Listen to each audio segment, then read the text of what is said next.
चलिए आज इस पर बात करते हैं कि जब दुनिया में कोई बड़ा जियोपॉलिटिकल कॉन्फ्लिक्ट या कोई संकट आता है तो एक स्ट्रेटेजिक इन्वेस्टर का माइंडसेट आखिर होता कैसा है। ये बात ना बहुत गहरी है। जब भी कोई बड़ा संकट आता है तो मार्केट में दो ही तरह के रिएक्शन होते हैं, एक होता है डर का और दूसरा मौके का। तो असली सवाल यही उठता है, इस केओस में, इस उथल-पुथल में अपॉर्चुनिटी आखिर ढूंढी कैसे जाए। ये कोई किस्मत का खेल नहीं है, बल्कि इसके पीछे एक सोची समझी स्ट्रैटेजी होती है। चलिए इसी को जरा गहराई से समझते हैं। सबसे पहली और बेसिक बात जो समझनी है वो ये है कि हर संकट, जैसे कि ईरान संघर्ष से पैदा हुआ संकट, अपने साथ एक पोटेंशियल अपॉर्चुनिटी लेकर जरूर आता है। तो देखिए, यहां पर जो सबसे जरूरी बात है ना, वो ये है कि ये स्ट्रैटेजी सिर्फ ब्रेकिंग न्यूज पर रिएक्ट करने की नहीं है, बल्कि ये मार्केट के बिहेवियर में जो पुराने हिस्टोरिकल पैटर्न्स हैं उनको पहचानने के बारे में है।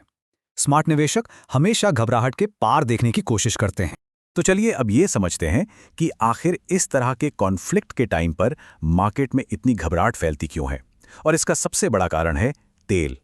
और इस पूरी कहानी के सेंटर में है स्ट्रेट ऑफ हॉर्मुज।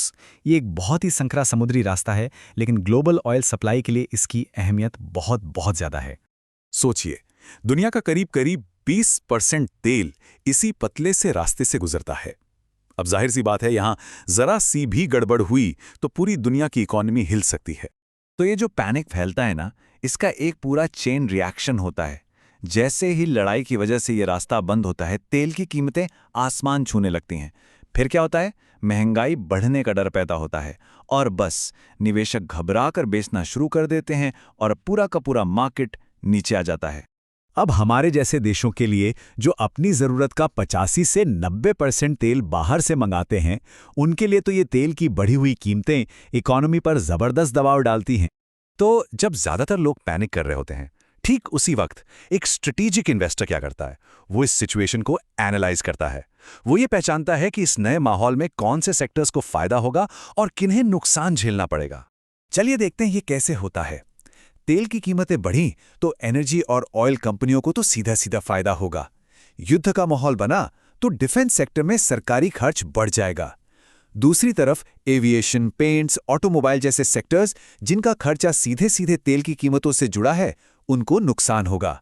लेकिन फार्मा और एफएमसीजी जैसे डिफेंसिव स्टॉक्स पर ज्यादा असर नहीं पड़ता, क्योंकि इनकी डिमांड तो हमेशा ही बनी रहती है। तो कौन से सेक्टर में पैसा लगाना है और किस में नहीं, ये समझना तो समझ लीजिए आधा काम हुआ। असली खेल तो माइंडसेट और डिसिप्लिन का है।